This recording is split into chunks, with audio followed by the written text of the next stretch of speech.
Hello and welcome to Tech Tent, your weekly guide to all the hottest news and trends in the technology world. I'm Rory Catlin-Jones, and this week, a ransomware attack shuts down an oil pipeline.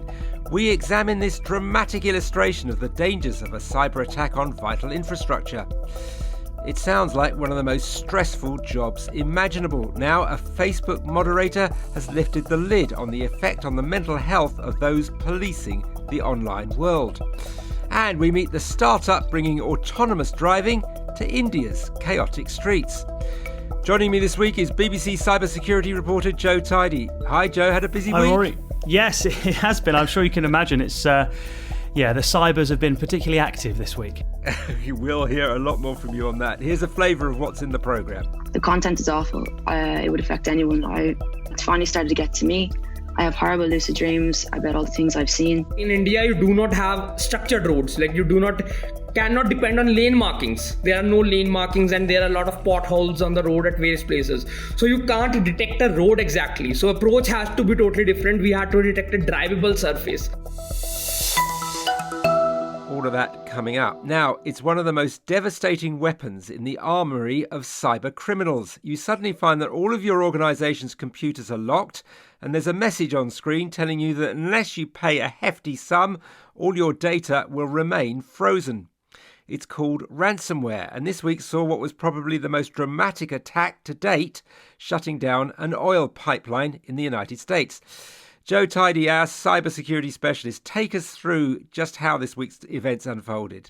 We first started hearing rumblings of this over the weekend from the US when this massive pipeline, the biggest pipeline in the US called Colonial Pipeline, it's 5,000 miles long. It supplies 2.5 million gallons of oil and gasoline and jet fuel down the East Coast and up the East Coast every single day. 45%, in fact, of the supply of all those communities along that stretch.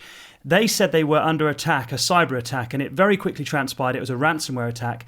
We don't know whether or not the ransomware actors managed to attack the OT, the operational technology, so that's all the valves and pumps and thermometers that you use to run a pipeline, but we do know they got into the IT. This is the sort of administration side of the company, and it seems like what happened is, as a precaution, they shut down the entire pipeline. And of course, that led to huge shortages and they're calling them supply crunches. In other words, some pumps are drying up and others are going dry because there's panic buying going on. And some of the imagery out of the US right now of people filling up plastic bags with gasoline because they're worried about it running out, they're incredible. It's extraordinary. And of course, everything is online these days. And when you attack it, it goes offline. And what do we know about the attackers? Well, it's quite unusual, but we know quite a lot in terms of not only have we heard the rumblings originally of who these could be, but the FBI has confirmed we are dealing with dark side ransomware hackers. Now, these are a new group thought to be from Russia. They started hacking and attacking companies in August last year. They're making a lot of money. If you look at some of their affiliate programs, they have a commission where they take, say, for example, 25% of the ransom that a company will pay one particular hacker using their ransomware. But if it goes over $5 million for a ransom, they'll only take 10%. So that gives you an idea of how much money is floating around inside this company. And also what a business it is, what a sort of corporate structure they have. And what's President Biden said about all this? Well, he's tried to use the White House powers that they can to try and mitigate the damage caused and the disruption caused by this cyber attack. They've over the weekend they signed a special order that allowed for lorries to transport oil up and down the country because, of course, that requires specific safety procedures to be put in place, which the pipeline was covering. And now by going to lorries or air transport, that's a whole different kettle of fish. So he's done that. He's tried to restore calm by trying to tell people not to panic buy and all that sort of thing.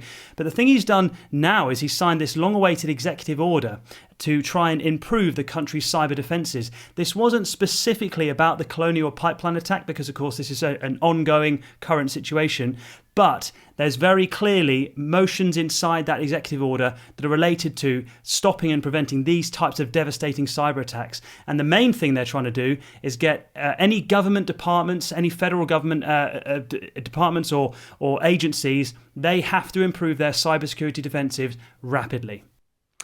Thanks for the moment, Joe. So what's the bigger picture here? I asked Emily Taylor, editor of the Journal of Cyber Policy, why after so many ransomware attacks, this one had made such an impact.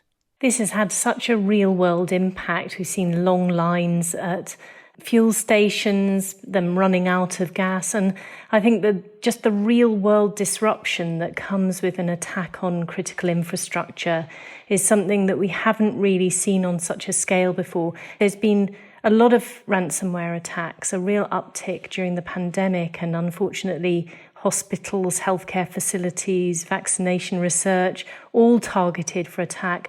But I think the big difference in this one is the way that a simple cyber attack, something that's bought off the shelf, can really give that real world disruption. And that's very chilling. There's been talk again for some years about a future where everything is online, the Internet of Things, and how dangerous that could be. And this is a bit of a wake-up call about that, isn't it? Yes, it is, because, in the journal that I edit, the Journal of Cyber Policy, we've had quite a few articles on the cybersecurity of smart cities and so on. And what they all note is that when you've got an entire infrastructure like a smart city or this pipeline, you can't just switch it off and switch it on again. It doesn't work like that. That there are lots of safety issues and public safety issues associated with taking systems offline. And it's interesting that the FBI advisory that's just been published urges critical infrastructure providers to keep doing testing of manual processes. Can you roll back to when your systems don't work anymore? Can you be not smart? Can you not be smart? Yes. Smart in real life and not computer smart. And when you just see all of the resources that have had to be mobilised by the federal government to try to ensure operations are maintained, you realise incredibly, I think clearly, how much these technologies help with efficiency. But of course, when you have that reliance, if it's taken away, you've got a huge job to go back to the former manual processes. What do we know about the gangs doing this and the sort of balance of power between them, the attackers, and the defenders? Unfortunately, the business model for ransomware is a really strong one, because if you catch people, particularly operators of critical services, with a ransomware attack, there's a sense of panic and a real drive to get systems back online as soon as possible. And so all of the incentives point to that organisation paying the ransom. So it's really fruitful as a business model. And there's still not clarity amongst insurers, amongst governments, about what the right thing to do is. We're just starting to see consistent messaging coming. Don't pay the ransom. It funds the business model. You've got no guarantee that you'll get your files back. But, whether or not you'll get an insurance payout really depends on individual policies. And so there still isn't that consistent approach. And yet, on the hopeful side, there are steps that organisations can take to protect themselves, doing regular backups, having training. I'm really pleased to see that training is starting to make its way onto the list of things that you can do, and simulations, because actually, in that moment, you can't think because you're panicking. And so having some protocols, understanding that you have to involve people right across the organisation is a really important part of the resilience that's needed. Emily Taylor from the think tank Chatham House and editor of the Journal of Cyber Policy.